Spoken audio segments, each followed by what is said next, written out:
Good day. Welcome to the Manila Times, where we bring you stories that shape our world. Today is July 30th. Our top story.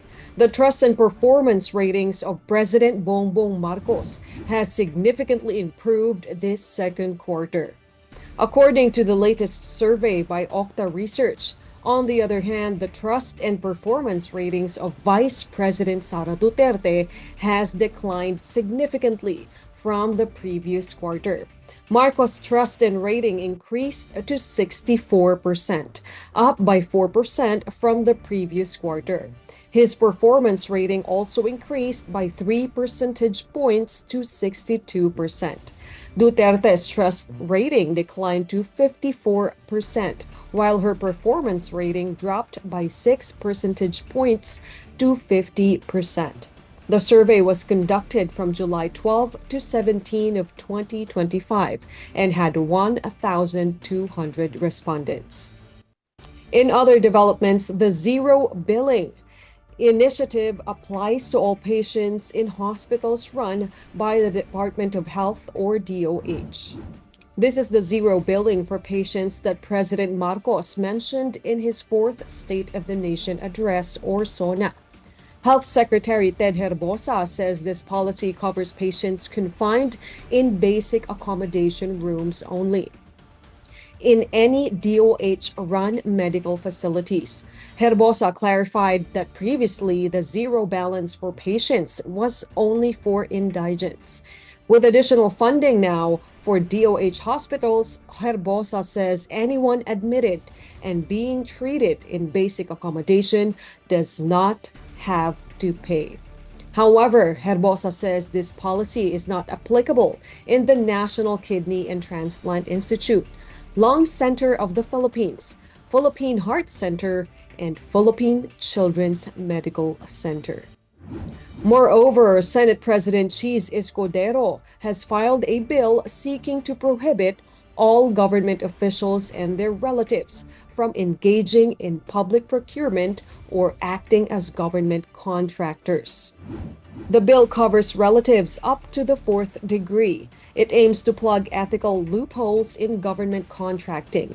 Escudero says holding public office while directly or indirectly benefiting from government contracts constitutes a serious ethical breach. Escudero is pushing to include his bill in the agenda of the Legislative Executive Development Advisory Council, or LEDAC. Furthermore, Presidential Communications Undersecretary Claire Castro remains as Palace Press Officer. Presidential Communications Acting Secretary Dave Gomez confirmed the designation of Castro through a special order he signed yesterday. Gomez earlier ordered all political appointees at the Presidential Communications Office to submit their courtesy resignation as part of the revamp of Malacanang's communication arm. For news overseas, a tsunami hit coastal areas of Russia's Kuril Islands and Japan's large northern island of Hokkaido. This came after a powerful 8.8 magnitude earthquake struck off the coast of Russia.